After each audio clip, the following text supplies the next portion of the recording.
بسم اللہ الرحمن الرحیم اللہم صل علی محمد وعلی آل محمد کما صلیت علی ابراہیم وعلی آل ابراہیم انک حمید مجید اللہم بارک علی محمد وعلی آل محمد کما بارکت علی ابراہیم وعلی آل ابراہیم انک حمید مجید۔ بسم اللہ الرحمن الرحیم۔ خواتین، گلشن نبوی صلی اللہ علیہ وآلہ وسلم میں خواتین سے متعلق 100 احادیث مبارکہ صلی اللہ علیہ وآلہ وسلم۔ بسم اللہ الرحمن الرحیم۔ نمبر 26، نماز پڑھنے والی اور بے نماز عورت میں فرق۔ بحوالہ صحیح جامع صغیر۔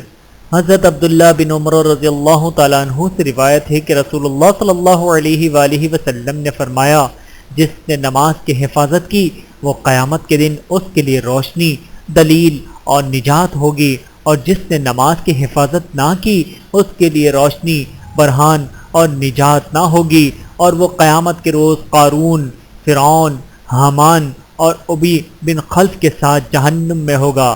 فوائد: اکثر عورتیں بچوں یا گھر کی صفائی کا بہانہ بنا کر نماز میں حد درجے غفلت کرتی ہیں۔ یہ کوئی عذر نہیں، کیونکہ نماز کسی حالت میں بھی معاف نہیں سوائے حیض و نفاس کے۔ حساب کے دن سب سے پہلے نماز کے متعلق سوال ہوگا۔ اس روز گھریلو مصروفیات کا بہانہ کسی کام نہیں آئے گا، اس لیے میری بہنوں کو چاہیے کہ اپنی آخرت کی فکر کرتے ہوئے نماز کی ادائیگی کا اہتمام کریں۔ اس کا ایک فائدہ یہ ہوگا کہ ان کو دلی سکون میسر آئے گا۔ فی زمانہ ہم جس طرح کی پریشانیوں میں مبتلا ہیں، اگر کسی خاتون کو دلی سکون مل جائے تو اسے اور کیا چاہیے۔ نمبر 27، عورت کی نماز جنازہ اور اس کا کفن۔ بحوالہ سنن ابی داود۔ لیلہ بنت قانف نے کہا کہ میں ان عورتوں میں شامل تھی جنہوں نے رسول اللہ صلی اللہ علیہ وآلہ وسلم کی بیٹی ام کلثوم رضی اللہ تعالیٰ عنہا کو ان کی وفات کے بعد غسل دیا تھا۔ پس رسول اللہ صلی اللہ علیہ وآلہ وسلم نے ہمیں جو پہلی چیز عطا فرمائی وہ ازار تھا، پھر قمیص، پھر اوڑھنی، پھر لحاف، پھر اس کے بعد انہیں ایک کپڑے میں لپیٹا گیا۔ لیلہ نے کہا کہ رسول اللہ صلی اللہ علیہ وآلہ وسلم کفن لیے دروازے کے پاس بیٹھے ہوئے تھے اور ایک ایک کر کے یہ کپڑے ہمیں دیتے تھے۔ فوائد: غسل میت کے دوران عورتوں کے بالوں کی 3 چٹیاں بنائی جائیں گی اور انہیں پیچھے ڈال دیا جائے گا، اور مرد امام ہی مسلمان خاتون کا جنازہ پڑھائے گا۔ عورتوں کو جنازے کے پیچھے چلنے سے منع کیا گیا ہے، البتہ کسی مسجد وغیرہ میں جنازہ ہو تو خاتون جنازے میں شرکت کر سکتی ہے۔ نمبر 28، عورت اپنے شوہر کی میت کو غسل دے سکتی ہے۔ بحوالہ سنن ابی داود۔ حضرت عائشہ رضی اللہ تعالیٰ عنہا سے روایت ہے کہ کہتی ہیں کہ اگر مجھے پہلے یہ بات یاد آ جاتی جو مجھے بعد میں یاد آئی تو رسول اللہ صلی اللہ علیہ وآلہ وسلم کو آپ کی بیویوں کے سوا کوئی غسل نہ دیتا۔ فوائد: احادیث صحیحہ کی روشنی میں واضح ہوتا ہے کہ شوہر اپنی بیوی کی میت اور بیوی اپنے شوہر کی میت کو غسل دے سکتی ہے، بلکہ موطا امام مالک کتاب الجنائز صفحہ نمبر 133 میں ہے، جس وقت ابو بکر صدیق فوت ہوئے تو ان کی اہلیہ اسماء بنت امیس نے انہیں غسل دیا۔ اس جیسی دیگر احادیث کی موجودگی میں اس مسئلے میں کوئی اشکال نہیں رہتا کہ بیوی اپنے شوہر کو غسل دے سکتی ہے، لیکن نہ جانے بعض لوگ اس کو درست کیوں نہیں سمجھتے۔ نمبر 29، عورت کی سوگ کی مدت۔ بحوالہ صحیح بخاری۔ حضرت ام حبیبہ رضی اللہ تعالیٰ عنہا نبی کریم صلی اللہ علیہ وآلہ وسلم کی زوجہ مطہرہ فرماتی ہیں، میں نے رسول اللہ صلی اللہ علیہ وآلہ وسلم کو فرماتے ہوئے سنا، کسی عورت کے لیے جو اللہ اور یوم آخرت پر یقین رکھتی ہے جائز نہیں ہے کہ وہ کسی میت پر 3 دن سے زیادہ سوگ کرے، مگر خاوند پر 4 مہینے 10 دن سوگ کرنا جائز ہے۔ فوائد: ام المؤمنین ام حبیبہ کے بھائی فوت ہوئے تو چوتھے دن اپنی خادمہ کو بلا کر فرمانے لگیں کہ ذرا خوشبو تو لاؤ۔ وہ حیران سی ہوئی تو فرمایا، میرا دل بھائی کی وفات پر غمگین اور اداس ہے، خوشبو لگانے کو جی نہیں چاہتا، لیکن میں نبی کریم صلی اللہ علیہ وآلہ وسلم سے سنا ہے۔ پھر یہی حدیث بیان فرمائی۔ نیز خاوند کے سوگ کی مدت میں عورت کو زیب و زینت سے پرہیز کرنا چاہیے، البتہ غسل کرنا یا اشد ضرورت کے پیش نظر گھر سے باہر نکلنا جائز ہے۔ نمبر 30، میت پر بھین ڈالنا جائز نہیں۔ بحوالہ صحیح بخاری۔ حضرت عبداللہ بن مسعود رضی اللہ تعالیٰ عنہ سے روایت ہے کہ رسول اللہ صلی اللہ علیہ وآلہ وسلم نے فرمایا، وہ ہم میں سے نہیں جس نے رخسار پیٹے اور گریبان چاک کیے اور جاہلیت کے بول بولے۔ فوائد: رونا، پیٹنا، چیخنا، چلانا یہ دور جہالت کی بہت بری رسم تھی۔ ہر کسی کو موت پر آہو بکا اور نوحہ و ماتم کی صفیں بچ جاتی، جی بھر کر رخساروں کو پیٹا جاتا اور بالوں کو نوچا جاتا، مگر جب اللہ تعالیٰ نے رسول اکرم جناب محمد صلی اللہ علیہ وآلہ وسلم کو مبعوث فرمایا تو آپ علیہ السلام نے بڑی سختی سے ان حرکات سے منع کیا اور صبر کی تلقین فرمائی۔ اس حدیث میں بھی رسول اللہ صلی اللہ علیہ وآلہ وسلم نے نوحہ و ماتم کرنے والے سے سخت ناراضگی، نفرت اور بیزاری کا اظہار فرمایا، اس لیے بے صبری کا مظاہرہ قطعاً نہیں کرنا چاہیے۔ نمبر 31، کثرت سے قبرستان جانے والی عورت پر لعنت۔ بحوالہ سنن ترمذی، حضرت ابو ہریرہ رضی اللہ تعالیٰ عنہ نے فرمایا، بلا شبہ رسول اللہ صلی اللہ علیہ وآلہ وسلم نے بکثرت زیارت قبور کرنے والی عورتوں پر لعنت کی ہے۔ فوائد: کبھی کبھار عورت قبرستان جا سکتی ہے اور اپنے عزیز کے قبر پر دعا کرنا اس کے لیے درست ہے۔ بعض لوگوں کا خیال ہے کہ عورت کا قبرستان جانا بالکل منع ہے، یہ موقف درست نہیں۔ نیز جو عورتیں درباروں، مزاروں یا بزرگوں کی قبروں پر جا کر سجدہ کرتی ہیں، نظر نیاز مانتی ہیں، وہاں کی مٹی کو برکت والا سمجھتی ہیں، وہ شرک کی بیماری میں مبتلا ہے۔ نمبر 32، زیورات پر بھی زکوٰۃ ہے۔ بحوالہ سنن ترمذی، بے شک ایک خاتون نبی کریم صلی اللہ علیہ وآلہ وسلم کی خدمت میں حاضر ہوئی، اس کے ہمراہ اس کی بیٹی بھی تھی جس کے ہاتھ میں سونے کے 2 کنگن تھے۔ آپ نے اس سے فرمایا، کیا تو نے اس کی زکوٰۃ دیتی ہے؟ اس نے عرض کیا، نہیں۔ آپ نے فرمایا، کیا تجھے یہ پسند ہے کہ قیامت کے روز اللہ تعالیٰ ان کے بدلے تجھے آنکھ کے 2 کنگن پہنائے؟ یہ سن کر اس خاتون نے دونوں کنگن پھینک دیے۔ فوائد: سونے چاندی کے زیور کی زکوٰۃ کچھ اختلاف ہے، بعض علماء اس میں زکوٰۃ کی فرضیت کے قائل نہیں ہیں جبکہ اکثریت زیور میں زکوٰۃ کے قائل ہے، اور احتیاط کے لحاظ سے ہماری تحقیق کے مطابق یہی موقف زیادہ صحیح ہے۔ زیور کی زکوٰۃ دونوں طریقوں سے نکالی جا سکتی ہے، زیور میں سے 40واں حصہ سونا یا چاندی بطور زکوٰۃ نکال دی جائے یا 40ویں حصے کی قیمت ادا کر دی جائے، دونوں طرح جائز ہے۔ تاہم کسی کے پاس اگر حد نصاب 7.5 تولہ سونا، 52.5 تولہ چاندی سے کم زیور ہے تو اس پر زکوٰۃ عائد نہیں ہوگی۔ نمبر 33، لڑکی کی طرف سے 1 بکری عقیقہ کریں۔ بحوالہ سنن ترمذی، حضرت عائشہ رضی اللہ تعالیٰ عنہا سے مروی ہے کہ رسول اللہ صلی اللہ علیہ وآلہ وسلم نے اپنے صحابہ کو حکم دیا کہ وہ لڑکے کی طرف سے 2 بکریاں ایک جیسی اور لڑکی کی طرف سے 1 بکری عقیقہ کریں۔ نمبر 34، عورت کا ذبیحہ۔ بحوالہ صحیح بخاری، حضرت کعب بن مالک رضی اللہ تعالیٰ عنہ سے روایت ہے کہ ایک لونڈی سلائے پہاڑی پر بکریاں چرایا کرتی تھی۔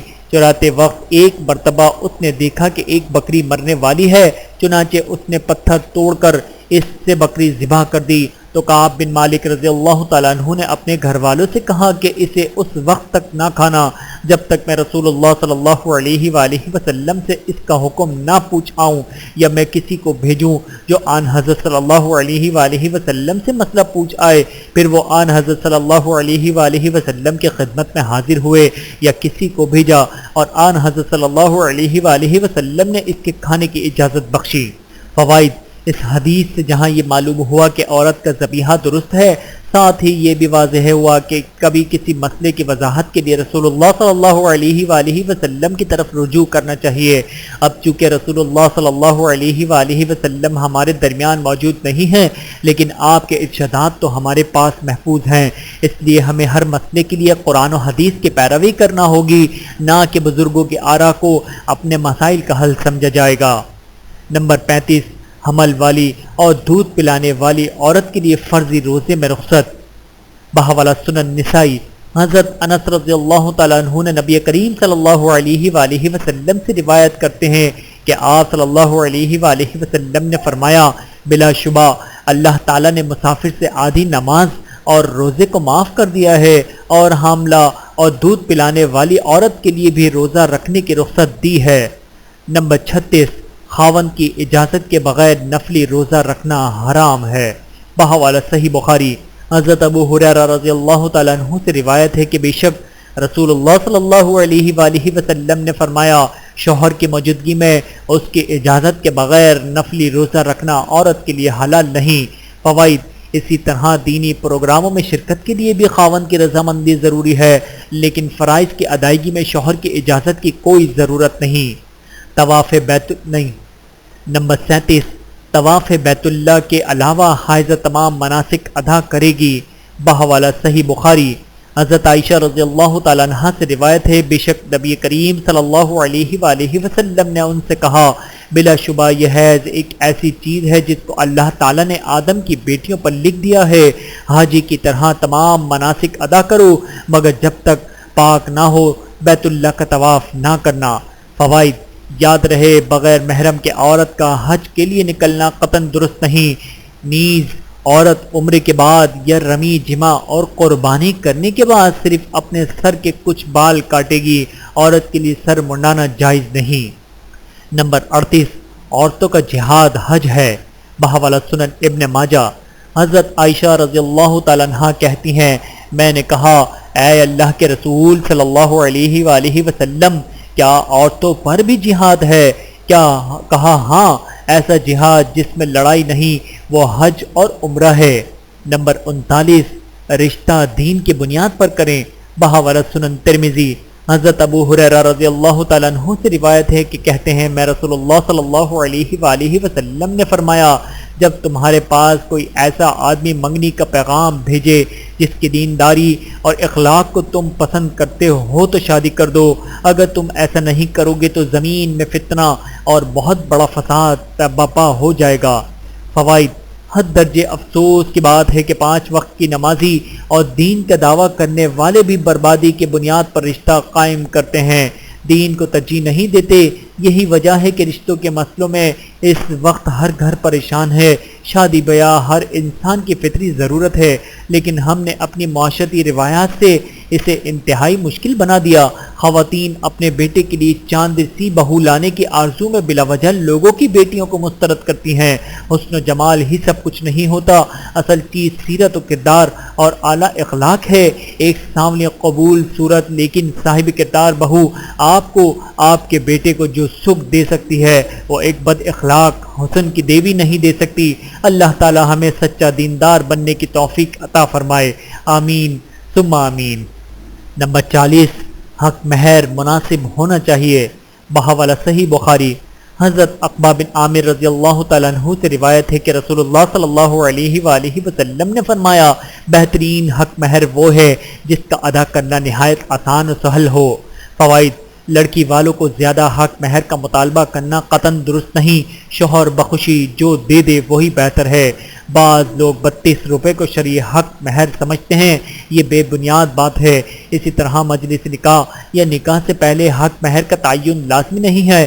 آپ صلی اللہ علیہ وآلہ وسلم نے اپنی تمام ازواج کو 500 درہم حق مہر ادا کیے، جبکہ ام حبیبہ کو حق مہر آپ کی طرف سے نجاشی نے 4000 درہم دیا تھا۔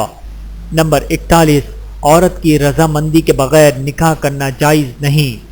حضرت ابو ہریرہ رضی اللہ تعالیٰ عنہ سے مروی ہے کہ رسول اللہ صلی اللہ علیہ وآلہ وسلم نے فرمایا، بیوہ عورت کا نکاح اس سے مشورہ لیے بغیر نہ کیا جائے اور کنواری کا نکاح اس سے اجازت لیے بغیر نہ کیا جائے۔ لوگوں نے عرض کیا، یا رسول اللہ صلی اللہ علیہ وآلہ وسلم اس کی اجازت کیسے ہے؟ فرمایا، اس کا خاموش رہنا۔ فوائد: رشتہ کرتے ہوئے لڑکی کی رائے کو بالکل اہمیت نہ دینا دینداری نہیں بلکہ سراسر بے وقوفی ہے، اور اسی طرح ایک صحیح العقیدہ لڑکی کو بد عقیدہ شخص کے ساتھ بیاہ دینا صریحاً ظلم ہے۔ والدین کی ذمہ داری ہے کہ وہ اپنی بیٹی کے حسب حال رشتہ تلاش کریں، اس کے ذہنی رجحان کا خیال رکھتے ہوئے دینداری کی بنیادی پر رشتہ کریں، اس پر زبردستی نہ کریں۔ بعض اوقات ایسا بھی ہوتا ہے کہ والدین نامناسب جگہ اپنی بیٹی کو بیانا چاہتے ہیں، ایسے موقع پر بیٹی کی رائے انتہائی اہمیت کی حامل ہوتی ہے۔ نمبر 42، کورٹ میرج حرام ہے۔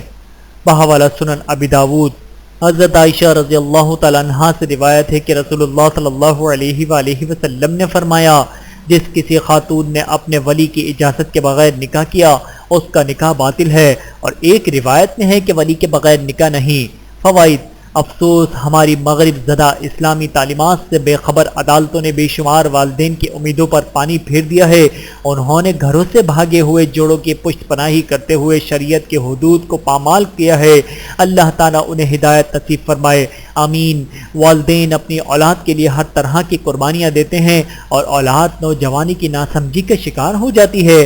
آوارہ منش لڑکے کے معصوم بچیوں کو بہکا لیتے ہیں۔ رہی صحیح سزا انہیں قانون تحفظ کی شکل میں مل جاتی ہے۔ سوال یہ پیدا ہوتا ہے کہ پال پوس کر جوان کرنے والے والدین کا اپنی اولاد پر کوئی حق نہیں رہتا۔ نمبر 43، نیک بیوی کا حاصل ہونا۔ بحوالہ صحیح بخاری، حضرت انس رضی اللہ تعالیٰ عنہ سے روایت ہے کہ بے شک رسول اللہ صلی اللہ علیہ وآلہ وسلم نے فرمایا، جس کو اللہ تعالیٰ نے نیک بیوی عطا فرما دی اس کی آدھے دین میں مدد کر دی، اب باقی آدھے دین میں اللہ تعالیٰ سے ڈرے۔ فوائد: اسلام کی حقانیت کے دلائل میں سے ایک یہ بھی ہے کہ اس نے عورت کو دائرہ انسانیت میں داخل کیا ہے، جبکہ دیگر مذاہب میں عورت کو ایک حقیر اور ذلیل مخلوق سمجھا جاتا ہے۔ میری وہ اسلامی بہنیں جن کی ازدواجی زندگی تلخ ہے، انہیں چاہیے کہ اپنا جائزہ لیں۔ ضروری تو نہیں کہ خرابی کی جڑ ان کا شوہر ہو، یہ بھی تو ہو سکتا ہے کہ ان کی ناکام ازدواجی زندگی میں ان کا اپنا قصور زیادہ ہو۔ اگر ان کے شوہر کا رویہ نامناسب اور غیر اخلاقی ہے تو پھر بھی وہ صبر سے کام لیں۔ اگر وہ امرأہ صالحہ کا درجہ حاصل کر لیتی ہیں تو یہ ان کے لیے عظیم کامیابی ہوگی۔ نمبر 44، عورت قیامت کے روز دوسرے خاوند کے ساتھ اٹھائی جائے گی۔ حضرت معاویہ رضی اللہ تعالیٰ عنہ نے ام درداء رضی اللہ تعالیٰ عنہ کو منگنی کا پیغام بھیجا تو انہوں نے ان سے شادی سے انکار کر دیا اور کہا، میں نے ابو درداء رضی اللہ تعالیٰ عنہ سے سنا، وہ فرماتے تھے کہ رسول اللہ صلی اللہ علیہ وآلہ وسلم نے فرمایا، عورت خاوندوں میں سے اپنے آخری خاوند کے ساتھ ہوگی۔ فوائد: اہل عرب میں بیوہ یا مطلقہ کا شادی کرنا ایک معمول ہے، لیکن ام درداء کی اپنے شوہر سے غیر معمولی انسیت اور الفت تھی کہ انہوں نے دوسری شادی کرنے کی بجائے آخرت میں ابو درداء کی رفاقت کو ترجیح دی۔ سبحان اللہ! محبت کا یہ کتنا ہی پاکیزہ اور لطیف جذبہ ہے۔ اسی جذبے کی بنیاد شوہر اور بیوی کا ایک دوسرے سے اچھا سلوک اور برتاؤ ہے۔ نمبر 45، دودھ پینے سے حرام ہونے والے رشتے۔ بحوالہ صحیح بخاری، سیدہ عائشہ رضی اللہ تعالیٰ عنہ کہتی ہیں کہ رسول اللہ صلی اللہ علیہ وآلہ وسلم نے فرمایا، رضاعت سے وہ تمام رشتے حرام ہو جاتے ہیں جو ولادت سے حرام ہوتے ہیں۔ فوائد: مدت رضاعت 2 سال ہے اور صرف 2 سال کے اندر دودھ پینے سے ثابت ہوتی ہے۔ جب بچہ کم از کم 5 مرتبہ دودھ پی لے، 1 یا 2 دفعہ پینے سے رضاعت ثابت نہیں ہوتی، ایسے بچے کے رضاعی والدین کی مائیں، بہنیں، بیٹیاں، بہنیں، پھوپھیاں، خالائیں، بھتیجیاں اور بھانجیاں اس کے نکاح میں نہیں آ سکتی۔ نیز رضاعت کے حوالے سے یہ اصول ہمیشہ یاد رکھیں، دودھ پلانے والے کی جہت سے دودھ پینے والے کے سب قریبی بن جاتے ہیں، مگر دودھ پینے والے کی طرف سے صرف پینے والا اور اس کا بیوی بچہ قریبی بنتے ہیں۔ نمبر 46، بھتیجی اور پھوپھی، بھانجی اور خالہ ایک نکاح میں اکٹھی نہیں ہو سکتی۔ بحوالہ صحیح بخاری، حضرت ابو ہریرہ رضی اللہ تعالیٰ عنہ کہتے ہیں کہ رسول اللہ صلی اللہ علیہ وآلہ وسلم نے فرمایا، پھوپھی بھتیجی اور خالہ بھانجی کو ایک نکاح میں اکٹھا نہ کیا جائے۔ فوائد: قرآن مجید میں کہیں بھی ان 2 رشتوں کو اکٹھا کرنے سے منع نہیں کیا گیا، بلکہ یہ فرمان رسول صلی اللہ علیہ وآلہ وسلم سے ثابت ہے۔ لہٰذا جس طرح قرآن مجید حجت ہے، اسی طرح حدیث شریف بھی مستقل حجت ہے۔ قرآن مجید پر ایمان لانا لیکن احادیث صحیحہ کا انکار کرنا ضلالت و گمراہی ہے۔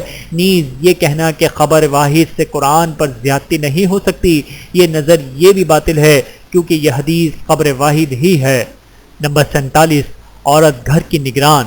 بحوالہ صحیح بخاری، ابن عمر رضی اللہ تعالیٰ عنہ کہتے ہیں، بلا شبہ انہوں نے رسول اللہ صلی اللہ علیہ وآلہ وسلم سے سنا، آپ فرما رہے تھے، عورت اپنے خاوند کے گھر کی نگراں ہے۔ فوائد: دین میں عورت کو گھر کی 4 دیواری کی ملکہ قرار دیا گیا ہے۔ اس ملکہ کے لیے لائق نہیں کہ وہ اپنے بادشاہ کی خیانت کرے، اسے چاہیے کہ گھر میں پیش آمدہ تمام مسائل سے اپنے خاوند کو آگاہ رکھے، بصورت دیگر خیانت ہے۔ ہاں، بعض اضطراری حالتیں ایسی ہوتی ہیں کہ خاوند کو آگاہ کرنا زیادہ بڑے فتنے کا باعث بن سکتا ہے۔ ایسی صورت میں عورت از خود تدبیر اور دانش مندی سے مسئلہ حل کرے۔ نمبر 48 جنتی عورت کی نشانیاں بحوالہ صحیح ترغیب حضرت انس رضی اللہ تعالیٰ عنہ سے روایت ہے کہ کہتے ہیں رسول اللہ صلی اللہ علیہ وآلہ وسلم نے فرمایا عورت اگر 5 نمازیں پڑھے، رمضان کے روزے رکھے، اپنی عزت کی حفاظت کرے اور اپنے خاوند کی فرما برداری کرے تو وہ جنت کے دروازوں میں سے جس دروازے سے چاہتی ہے داخل ہو جائے۔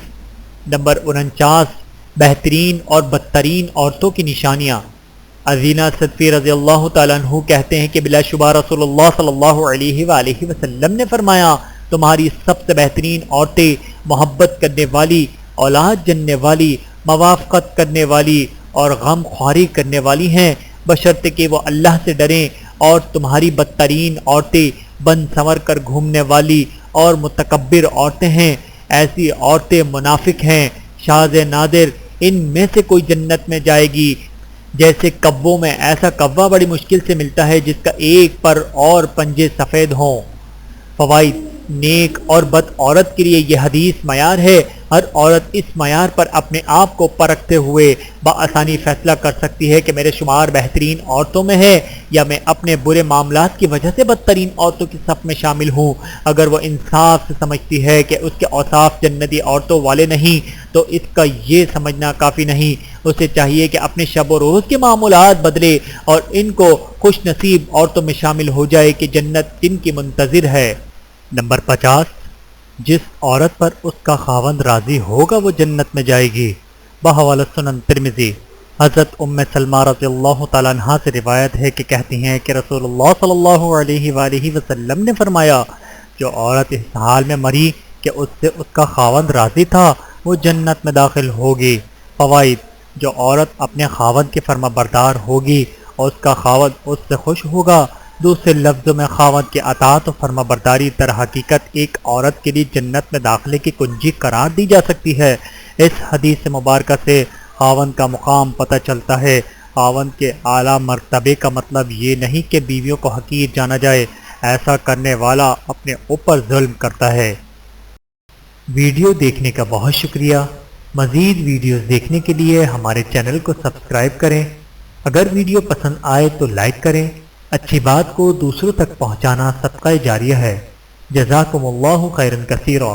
اپنا اور اپنے پیاروں کا بہت زیادہ خیال رکھیے گا اور مجھے دعاؤں میں یاد رکھیے گا۔ Take care. اللہ حافظ۔